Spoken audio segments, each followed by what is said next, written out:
She's on my board of directors. She's lived this way for years.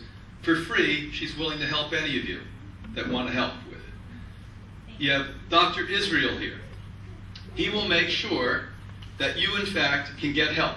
And by the way, if you don't afford it, I can't talk for him, but I know what kind of man he is. And if you tell him you can't afford it, and he finds out you can, you're going to pay triple. Yes? Yeah, this is interesting. This is one I'm just learning about. She's talking about cartilage in the knee. Now, let's be candid. If it's bone on bone, there is probably a 95% chance you can do nothing. Then all at once, in the last 3 years, we've had 3 people with bone on bone, 2 in wheelchairs, that it came back. So, I'm not always right. So, most people, 95%, there is some chance. If it's not bone on bone, absolutely, there's a lot you can do. Okay, number 1, the same thing that builds bones builds cartilage. And here are the foods that you need to eat, and then the supplements you need to eat. The foods you need to eat are aloe vera. The foods you need to eat are sunflower green sprouts. The foods you need to eat are fenugreek sprouts. For gastrointestinal problems, as well as building bones, they're phenomenal. They're called hilbahir. That's what hilba is. Okay. The supplements you need to take, to repeat it, the same as bones, is silica.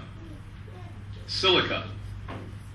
And if you can get in your health stores here, and you probably can because it's all over the world, the best company is called BioSil, B-I-O-S-I-L, because it's about 2.5 times more digestible. Most health stores around the world, they go have that. And it's inexpensive. You take drops of this in water or juice 2-3 times a day. If you're really bad, 10-15 drops 3 times a day. If not, once a day. I even take that because I bodybuild. Number 2 is biotin. Now, I can't tell you how much because I don't know which company you're getting. But biotin also builds. And magnesium. And if one can afford it, the best way, it's really cheaper, but it costs a lot in the beginning. The best way to get it is oil, not to drink it. And you put it systemically. So you put it here on the creases of your elbow, behind your knee, right here on the left and right hip, and the heart. And the knee. Absolutely. Magnesium oil. Exactly. It's like a chloride. It's not just chloride. Could you replace the spots again? Say that again? Where to put them? Okay. You put them behind the elbows, the creases, behind the knees, right, left side here, and heart, and the affected area, of course. But you don't need to schlock it on. This is not like a lot. You don't need a lot. Put drops of it and rub it. I'd rather have a little drop and you're rubbing it than throw a lot and it fall off you. I've had a bottle for 5 years. I'm going to give it to my great-grandchildren, I think. That stuff doesn't run out. Yes? Recommend for kids growing up until they become teenagers. They're not going to, maybe they should be living on sprouts all day long. Well, let me explain what you're assuming. What you're assuming, like most parents, that your children buy food, they drive the car and go to the place. Is that what happens at your house? No. Who does that? Ah. When they're You do that? Like a typical breakfast, things that you would recommend as a good diet for kids. I'll repeat what I said to this young man about 18 and a half minutes ago. That you must move slowly, but the mommy must get... But a sample. Okay. I'm giving a big picture here because it's not a very important thing you're asking. The mommy has to get over her addictions first. The daddy has to get over his addiction first. So you're not using your children as an excuse. That's number 1. Once you get over your own addictions and you start to be examples, walking, talking, living examples of people who eat properly, then your children say, look at what mommy and daddy are doing. Wow, I want to do what they're doing. And what you do is you're giving them really horrible things like milk, cow's milk, which is the number 1 cause of cancer. I said chicken is the number 1 meat cause, but dairy has something in it called casein.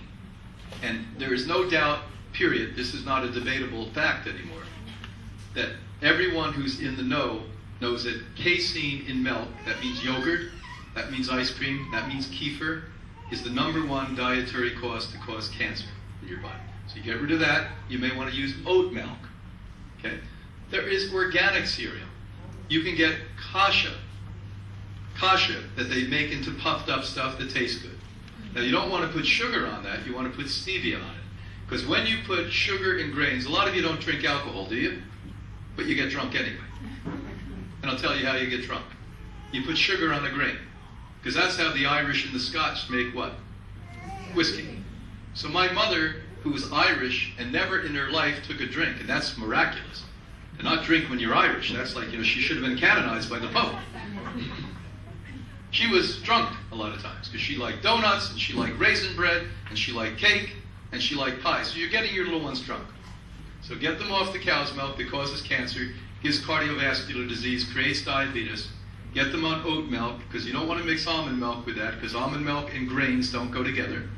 Israelis are horrible for bad condition. You're putting fruits and vegetables and grains, and you need to eat simple. And then you put them on one of these organic type of cereals.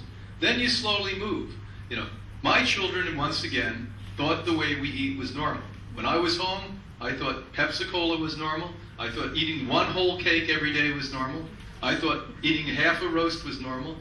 My mother couldn't believe it when I changed my diet. She said, "You were the one that I had to hide the food from." They keep going, yes.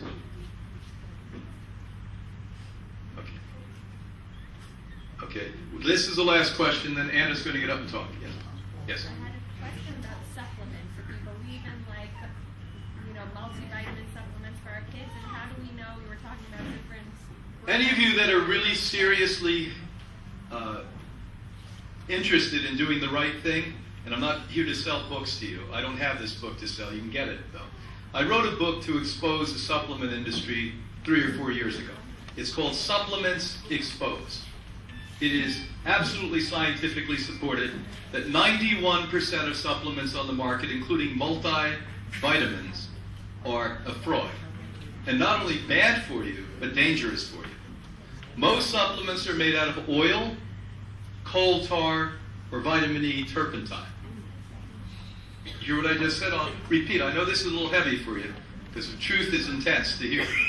91% of the supplements on the market are dangerous for you to take. They create disease, they support disease, they prematurely age you.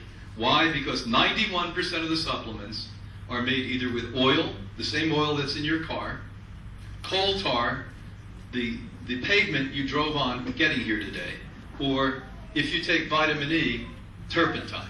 Now, do I believe in supplements? Absolutely.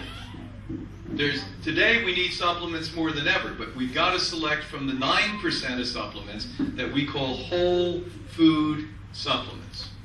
If you get onto the Hippocrates website, Hippocrates Institute.org, because we're a nonprofit organization, .org, you will literally see 30 years of magazines. And you can put up Dr. Lily Link, who, by the way, reversed stage 4 lymphoma on the program, was dying. Her sister was with me in Galilee the other day, Dr. Lily Link, and she writes about the fraud of multivitamin supplements. That was in 2 magazines ago. So that's what I suggested. What you should know is every one of us need to give our bodies and your children's bodies B12. So anyone is good or not really? Can you write a few Let me names? keep going. Can you write a few You're names? too smart. You got Okay. B12. Why? Because after 12 years and 2,500 people, 70% of the population lack B12. That we know. You need B12. And if you don't take B12, you won't know who I am the next time I'm here. Because you get dementia, you'll get neurological problems, etc. Number 2, if you want your children to live longer, have very strong chromosomes, you give them algae. And algae, either blue-green or green algae.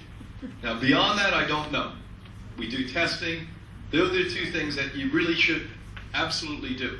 By the way, the studies on algae, what it does to the brain, blue-green algae is the only food that has the exact fat the brain's made of. Because the structural part of your brain is fat.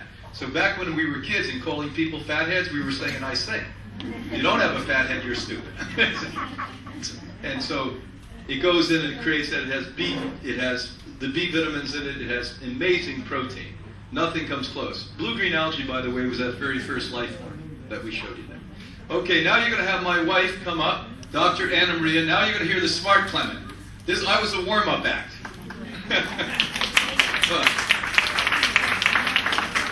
We have to leave in half an hour, so by you asking a lot of questions, which I probably can answer and give you guidance, what's happening is that they're going to miss to talk to other people. So we would like to be fair to everyone, and that's why I gave you my phone number, my email. Those that have internet can get me through the email. Those that don't, please call me, let me know that I saw you here. Hippocrates Health Institute is the most kosher place in the world. Why? Because we don't use any cans, any products that come from outside. Everything is from the soil. Everything is cleaned and washed many, many times. There are people there that go through it one by one. Nobody actually works on Saturday in the kitchen because we prepare the best meal actually Friday evening. Then whatever is left over and people stay, they get that on Saturday. Most people that are very, very kosher leave us after the dinner if it's not Shabbat yet. They have their dinner and they leave and come back Saturday night or Sunday. That's fine. If you have to leave, you can have, you always free to do what you need. But I want you to know that the kitchen is kosher, the place is kosher. It's not supervised, but it's supervised by people that already been there and they have approved it. So please, I can repeat it in Hebrew, don't hesitate if you need to send somebody or if you need to go by yourself. It is ultra kosher. It's only tzimchonit, it's only plants, and they really cleaned and prepared by people that care, really care. So it's very important to know, but it's up to you how far you want it to be kosher. Okay? So now, before Anna Maria speaks, you have two duchanim here that have books and have other stuff that you should see after we leave. There are two that have the most famous books right now, actual. Shoshana Harrari, they talk to you, you know her, you probably know about the books, and Shirley Bar that just came out with this beautiful book that has, and she will say about it. Okay, I just want to add to what Shula said about Hippocrates, that it's, I remember when I was there, Rabbi Berland, you know Rabbi Berland? Yeah, he was there with his wife. Yeah, and it was he went back there a few times. It was the only place where his wife healed. She had diabetes, and I used to translate all of the sessions for her in Hebrew. So I would just like to say, I have 60 seconds, right, Shula?